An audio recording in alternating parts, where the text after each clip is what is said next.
Factor follow-up segment tonight. As I said from the very beginning, 20-year-old Adam Lanza, the man who killed 20 children and 7 adults in Newtown last week, was an angry, alienated guy, and he may have been addicted to video games. Now, how did I know that? One look at the guy. CNN reporting that people who knew Lanza say he was a compulsive game player. In his basement, that's what he did. Joining us now from Columbus, Ohio, Dr. Brad Bushman, who teaches at Ohio State and has studied the violent video game culture. What's the most important thing you learned about the culture, Professor?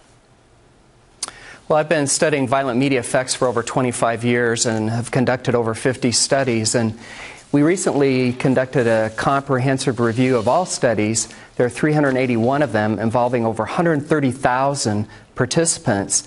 And these studies show that violent video games increase aggressive thoughts, they increase angry feelings, they increase physiological arousal such as heart rate and blood pressure, which may explain why they also increase aggressive behavior, because people who have aggressive thoughts and feel angry inside and are stressed out are more likely to behave aggressively than those who aren't.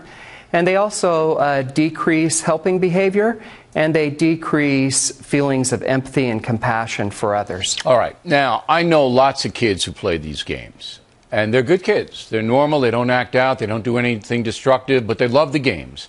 And the reason they love the games is because it empowers the children.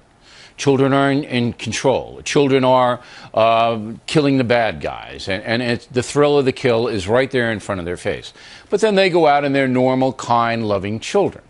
So I don't think everybody who plays these games are adversely affected by them. Would that be true? Yeah, of course not. Violent and aggressive behavior is determined by many factors. Exposure to violent media is only one factor. Okay, all right. But it is a factor that's relative.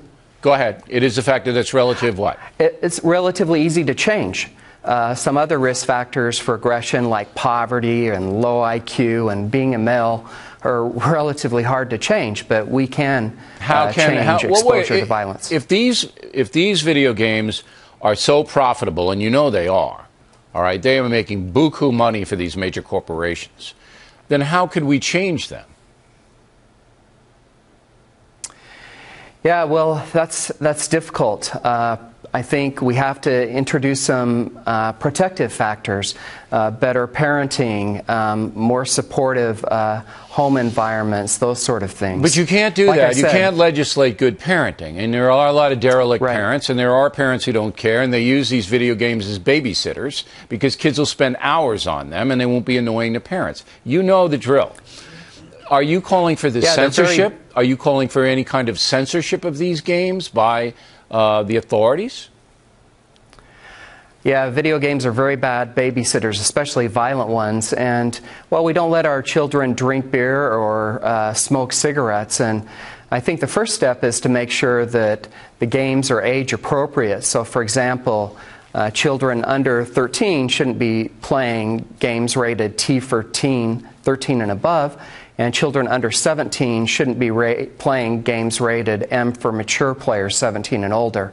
So that's a first step to pay attention to those yeah, but responsible parents will likely do that, but irresponsible parents will not. And that's always the problem.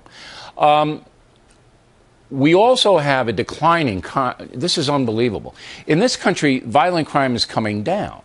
It's even crimes against children. Mass murders. Everything we saw in Newtown, Connecticut has come down. And the reason, I believe, is because of the mandatory sentences they're giving violent criminals now. They're just locking them up forever. And that has taken a lot of those people away from society.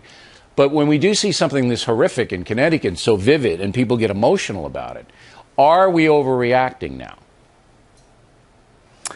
Well, they're extremely rare events, and I think most parents can realize that they are rare events and it's safe for their children to go to school. But we shouldn't ignore these events, and they may be signs of other problems that need to be addressed in society. All right. So, Doctor, we appreciate your expertise. Thank you very much. Plenty more ahead.